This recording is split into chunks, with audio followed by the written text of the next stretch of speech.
خطبات اقبال، شاعر مشرق علامہ اقبال کے خطبات the reconstruction of Islamic thoughts, Urdu میں کہتے ہیں تشکیل جدید الہیت اسلامیہ کا مکمل جائزہ ہے، جو ان کی انگریزی خطبات کا اردو ترجمہ ہے۔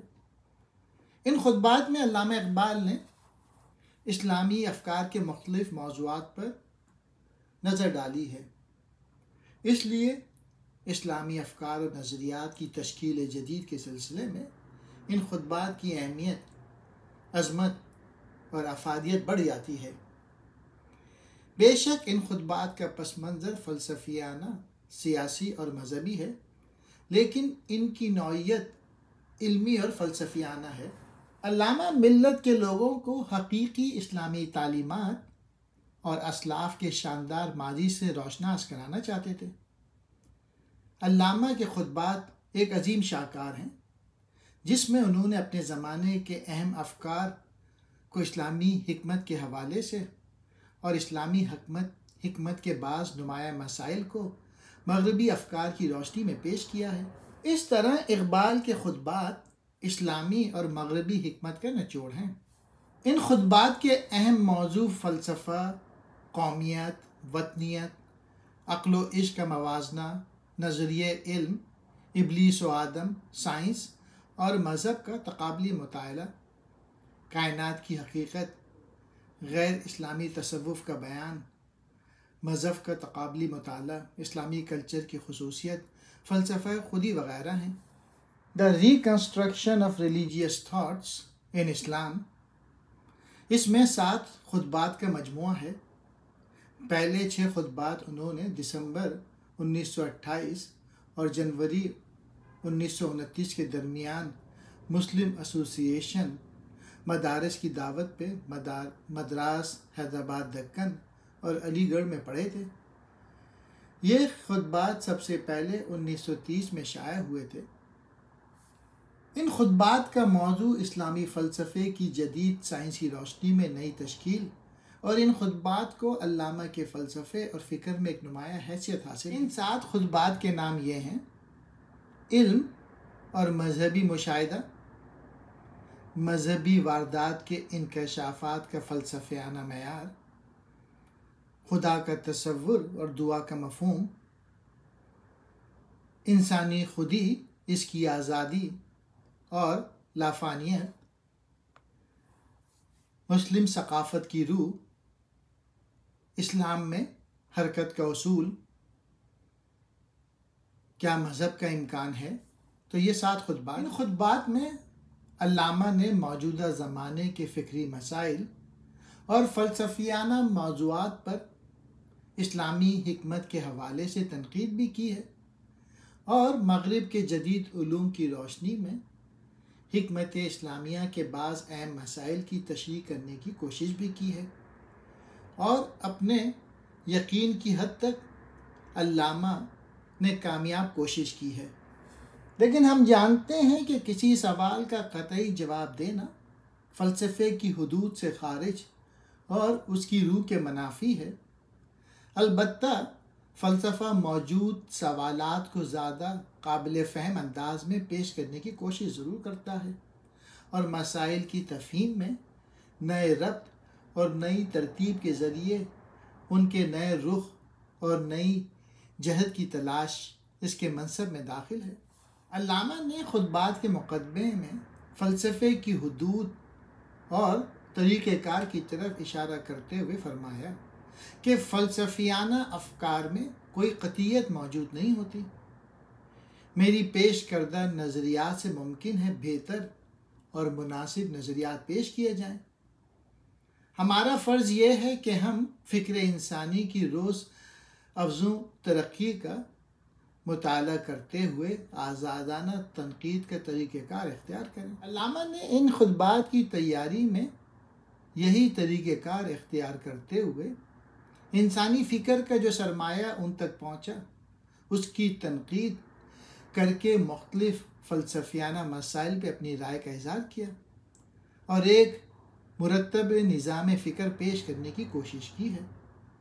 ان خطبات کے اس قدر مشکل انگریزی زبان میں تحریر کرنے کا سبب جب علامہ اقبال سے دریافت کیا گیا تو ڈاکٹر سید عبداللہ صاحب کی روایت کے مطابق علامہ نے فرمایا، مسلمانوں میں دین والا آدمی جب فلسفے کی اصطلاحوں میں بات کرتا ہے تو اس کی بات میں وقار اور وزن پیدا ہو جاتا ہے، مگر محض فلسفہ والا آدمی جب دین کی بات کرتا ہے تو اس کی نہ فلسفیانہ حیثیت ہوتی ہے اور نہ دینی لحاظ سے اس میں وزن۔ اقبال بلا شبہ دین والے آدمی تھے۔ وہ مغربی فلسفیانہ افکار، جدید نظریات اور سائنسی انکشافات سے قطعاً مروب نہ تھے، اور وہ دنیا کے تمام نظام حیات پر دین اسلام کی فوقیت کا یقین کامل رکھتے تھے، اور وہ دانش برہانی کے ذریعے ہی دانش قرآنی کی عظمت، فوقیت، صداقت کے صدق دل سے قائل تھے۔ علامہ اقبال کے ارشاد کے مطابق ان خطبات کا ترجمہ تشکیل جدید الہیت اسلامیہ کے نام سے کیا گیا۔ اس نام کی وضاحت کرتے ہوئے سید نذیر نیازی لکھتے ہیں کہ تشکیل ایک نئی فکر کی تشکیل ہے۔ الہیت عقل اور ایمان کا وہ نقطہ ہے جس کی بنا علم پر ہے، اور اسلام محسوس حقائق کی اس دنیا میں زندگی کا راستہ ہے۔ اقبال عقل و فکر اور وجدان و ایمان کو ایک دوسرے کا معاون قرار دیتے ہیں۔ اسلامی فلسفے کی دنیا میں ان خطبات کے مقام کا اندازہ اس بات سے لگایا جا سکتا ہے کہ ڈاکٹر شمل نے جیبریلز ونگ میں اور ڈاکٹر سید حسین نصر نے خطبات کے فارسی ترجمے کے مقدمے میں ان خطبات کو دوسری احیاء علوم الدین کہا ہے، یعنی جس طرح امام غزالی نے احیاء علوم الدین میں اپنے زمانے کے تمام فلسفوں کا جائزہ لیتے ہوئے عقلی اور فلسفیانہ بنیادوں پر اسلام کی برتری ثابت کی ہے، وہی کام اس دور میں اقبال نے کیا ہے۔ مذہب کو چند غیر عقلی اعتقادات کا مجموعہ سمجھنے کی جس غلطی میں مادہ پرست فکر کے حامل فلسفی اکثر گرفتار ہو جاتے ہیں، علامہ نے ان کے افکار پر کڑی تنقید کی ہے اور بتایا ہے کہ دین یا اسلام ایک فعال تمدنی قوت کا نام ہے جو انسانی زندگی کے تمام عملی و فکری ضروریات میں اس کی رہنمائی کا فرض ادا کرتا ہے۔ اب ان خطبات کے مباحث کا مختصر تذکرہ میں بیان کرتا ہوں۔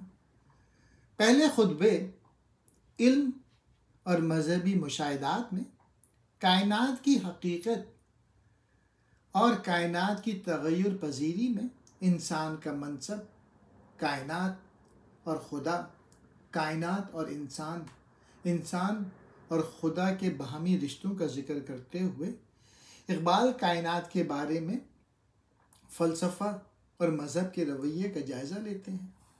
فلسفہ اور مذہب کے مشترک اور غیر مشترک امور سے بحث کرتے ہیں، پھر ظاہر اور باطن یعنی مرئی اور غیر مرئی حقائق یا عالم محسوسات اور عالم اقدار و ارواح کے بارے میں مختلف مذاہب کا طرز عمل بیان کر کے بتاتے ہیں کہ قرآن مطالعہ نفس و آفاق پہ کیوں زور دیتا ہے، پھر حقیقت تک رسائی کے ذرائع کی حیثیت سے عقل و وجدان پر بحث کرتے ہیں۔ ان مباحث کے ذیل میں وہ بتاتے ہیں کہ ایمان محض جذبے یا تاثر ہی کا نام نہیں بلکہ اس میں عقل کی آمیزش بھی ہوتی ہے۔ وہ بتاتے ہیں کہ مذہبی اصولوں کا انحصار معقولیت پسندی پر ہے، لیکن دین و ایمان کو عقل کی روشنی میں دیکھنے کا ہرگز یہ مطلب نہیں ہے کہ ان پر فلسفے اور عقل کے تفوق کو تسلیم کر لیا جائے۔ فکر اور وجدان ایک دوسرے کے مخالف نہیں بلکہ ایک ہی سرچشمے سے فیضیاب ہیں۔ برگساں کا یہ کہنا درست ہے کہ وجدان عقل ہی کی ترقی یافتہ شکل ہے۔ وہ بتاتے ہیں کہ سقراط اور افلاطون محسوسات کہ علم کو غیر حقیقی خیال کرتے ہیں، اس لیے آیان نامشہود یعنی انویزیبل آئیڈیاز پرستار ہیں، جبکہ اسلام باطن کے ساتھ ساتھ ظاہر کو بھی اہمیت دیتا ہے۔ ایشریاتی تھنکرز کا نصب العین اسلام کے اصولوں کی یونانی ڈائلیکٹکس کی مدد سے حمایت کرنا تھا۔ کینٹ نے انسانی عقل کی حدود واضح کی، جبکہ غزالی عقلیت کی بھول بھلیوں سے نکل کر صوفیانہ واردات تک پہنچتے ہیں، جن سے عقل و فکر کی محدودیت ان پر واضح ہوئی۔ البتہ وہ اس حقیقت کو نہ پا سکے کہ عقل و وجدان آپس میں مربوط ہیں۔ وہ کہتے ہیں کہ میں نے اسلام کے اساسی تصورات کو فلسفیانہ انداز میں بیان کرنے کی کوشش کی ہے۔ وہ بتاتے ہیں کہ اگر انسان ترقی پذیر زندگی کی حرکت کو محسوس نہ کرے تو اس کی روح پتھر کی مانند سخت ہو جاتی ہے اور انجام کار انسان بے جان مادے کی سطح پر آ جاتا ہے۔ اس لیے کلی ادراک کے لیے ہمیں حسی علم کے علاوہ علم باطن بھی سیکھنا چاہیے۔ اگرچہ ہمارے پاس کوئی ایسا مؤثر سائنسی طریقہ کار نہیں جس کی وساطت سے ہم صوفیانہ شعور کے عناصر ترکیبی کا جائزہ کر سکیں، جبکہ صوفیانہ مشاہدہ ہی حقیقت کے کلی علم کے حصول کا باعث بنتا ہے۔ یہ کہنا زیادہ درست ہے کہ مذہب نے سائنس سے پہلے ٹھوس تجربے کی ضرورت پر زور دیا ہے۔ دراصل مذہب اور سائنس میں یہ تنازع نہیں کہ ایک ٹھوس تجربے پہ قائم ہے دوسرا نہیں۔ شروع میں دونوں کا تجربہ ٹھوس ہوتا ہے۔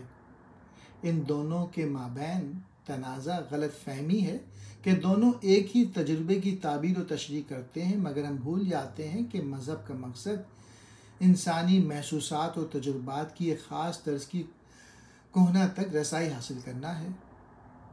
آتے ہیں دوسرے خطبے کی طرف۔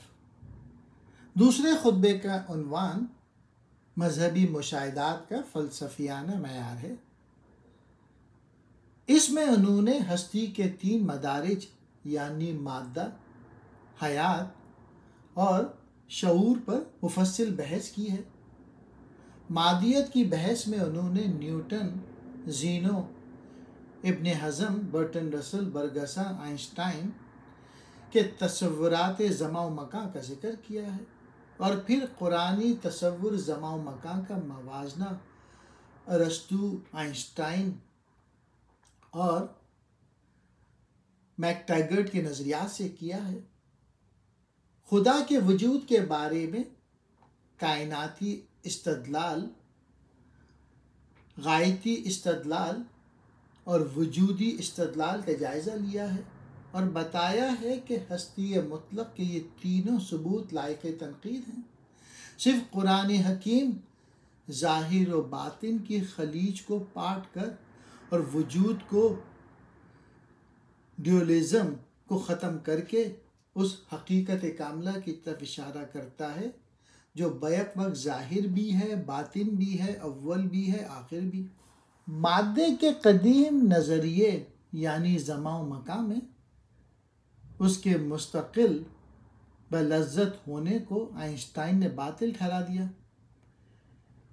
اقبال وائٹ ہیڈ کے اس نظریے سے اتفاق کرتے ہیں کہ فطرت کوئی جامد حقیقت نہیں بلکہ واقعات و حوادث کا ایسا مجموعہ ہے جو مسلسل تخلیقی روح کا مالک ہے، جبکہ نیوٹن کا نقطہ نظر خالص مادی تھا۔ وہ مکان کو ایک آزاد خلا قرار دیتا ہے جس میں چیزیں معلق ہیں۔ زینو مکان کو لاتعداد ناقابل تسخیم نقاط پر مشتمل سمجھتا ہے۔ وہ حرکات مکانی کو ناممکن قرار دیتے ہوئے تیر کی مثال دیتا ہے کہ تیر حرکت کے دوران میں بھی جگہ کے کسی نہ کسی نقطے پر ٹھہرا ہوا ہوتا ہے۔ برگسا، ابن حزم، برٹن رسل اور کینٹر وغیرہ نے زینو کے دلائل کو رد کرنے کی کوشش کی ہے، لیکن اقبال ان کی کوششوں کو کامیاب تصور نہیں کرتے۔ بلکہ آئنسٹائن کے نظریہ زماں کی وضاحت کرتے ہوئے اس کے مکان کو حقیقی تصور کرنے کا ذکر کرتے ہیں، لیکن وہ اسے دیکھنے والے کے مطابق اضافی خیال کرتے ہیں۔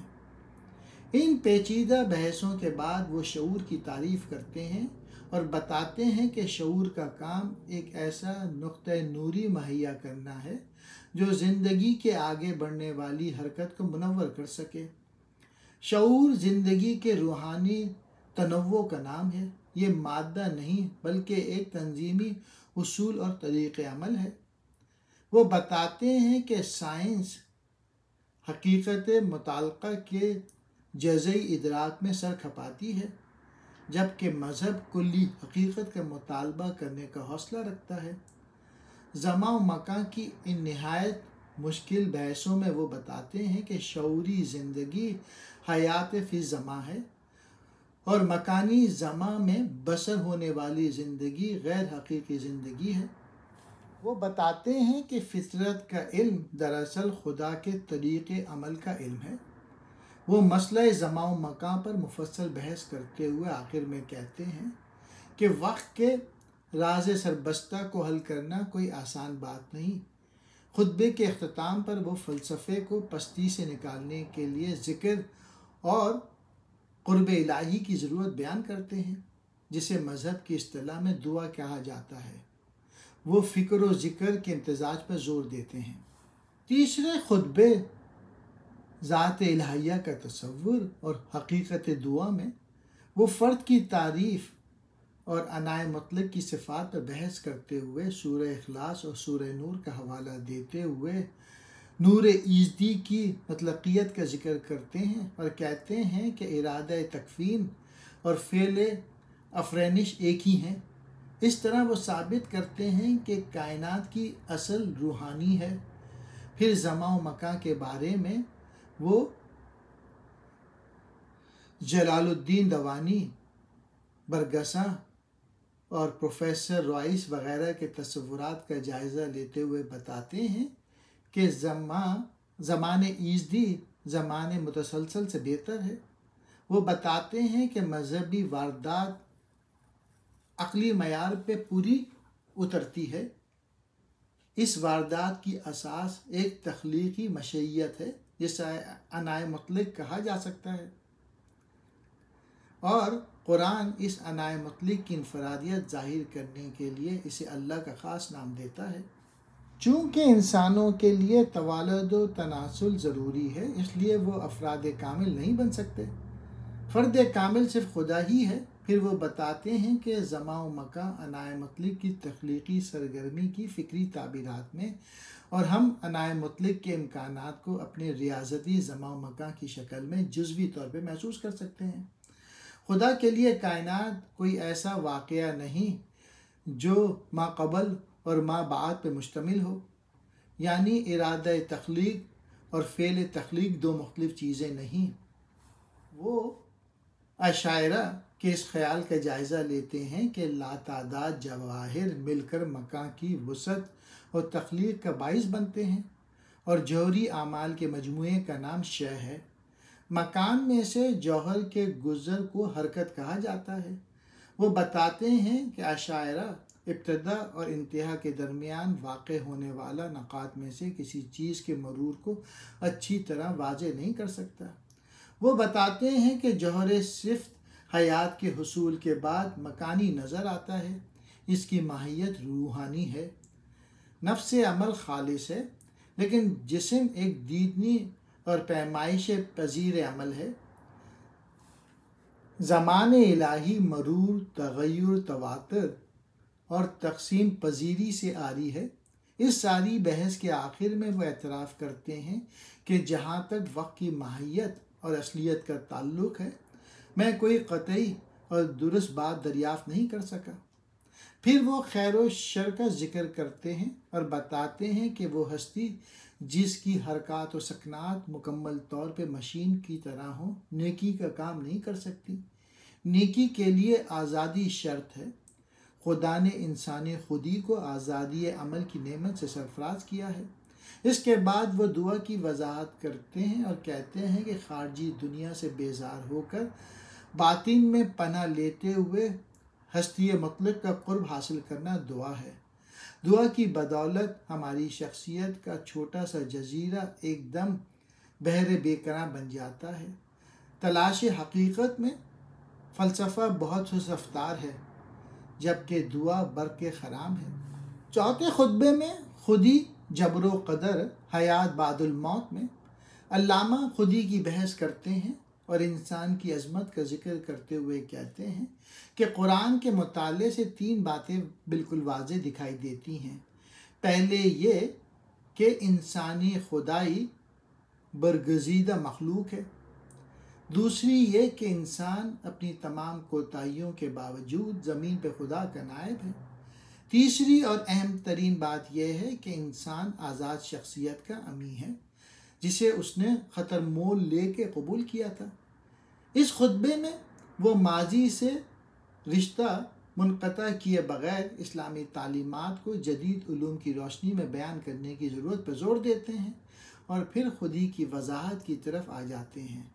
وہ کہتے ہیں کہ خودی وابستہ مکان نہیں، مثلا یہ کہنا ممکن نہیں کہ تاج محل کے حسن و جمال کے بارے میں میرا جذبہ تحسین آگرہ سے مسافت کے مطابق بدلتا رہتا ہے۔ اس طرح زماں بھی خارجی دنیا میں ماضی، حال اور مستقبل کی صورت اختیار کرنے کے باوجود اندرونی دنیا میں ناقابل تقسیم ہوتا ہے۔ وہ بتاتے ہیں کہ خلوت پسندی خودی کی یکتائی کا اظہار ہے۔ وہ کہتے ہیں کہ شعوری تجربہ خودی کے روحانی جوہر کا صحیح سراغ نہیں دے سکتا، لیکن اس کے باوجود شعوری تجربے کی تعبیر ہی وہ شاعرہ ہے جس پر چل کر ہم خودی کی منزل تک پہنچ سکتے ہیں۔ پھر وہ بتاتے ہیں کہ نماز یا دعا دراصل خودی کی میکانیت یا جبر سے آزادی کی طرف گریز ہے۔ وہ بتاتے ہیں کہ تکرار عمل مشین کا خاصہ ہے، نہ کہ انسان کا۔ اگر ہر واقعہ نیا نہیں تو ہمارے لیے زندگی میں کوئی جاذبیت باقی نہیں رہتی۔ بقائے ذات ہمارا پیدائشی حق نہیں، بلکہ ہمیں اپنی ذاتی کوششوں سے اسے حاصل کرنا پڑے گا۔ انسان صرف اس کے لیے امیدوار ہے۔ 5ویں خطبے اسلامی ثقافت کی روح میں اقبال اسلامی کلچر کی روح کا ذکر کرتے ہیں اور نبوت اور ولایت کا فرق واضح کرتے ہیں۔ ولی کا منتہائی مقصود صرف ذات ربانی سے وصال ہے، لیکن نبی اس صعود کے بعد ہدایت عامہ کے لیے نزول کرتے ہیں۔ وہ کہتے ہیں کہ پیغمبر اسلام دنیائے قدیم اور دنیائے جدید کے درمیان کھڑے ہوئے دکھائی دیتے ہیں۔ وہ اپنے الہام کے سرچشمے کی بدولت عالم قدیم سے متعلق ہیں، لیکن اپنی الہامی اسپرٹ کی وجہ سے عصر حاضر سے مربوط ہیں۔ ان کی بدولت زندگی نے اپنی نئی سمتوں کے مناسب علوم اور نئے سرچشمے دریافت کیے۔ دراصل اسلام کا ظہور استقرائی عقل کا ظہور ہے۔ وہ فقہ کو اسلام کا اصول حرکت قرار دیتے ہیں جو اس زمانوں کے لیے کافی بنا دیتا ہے۔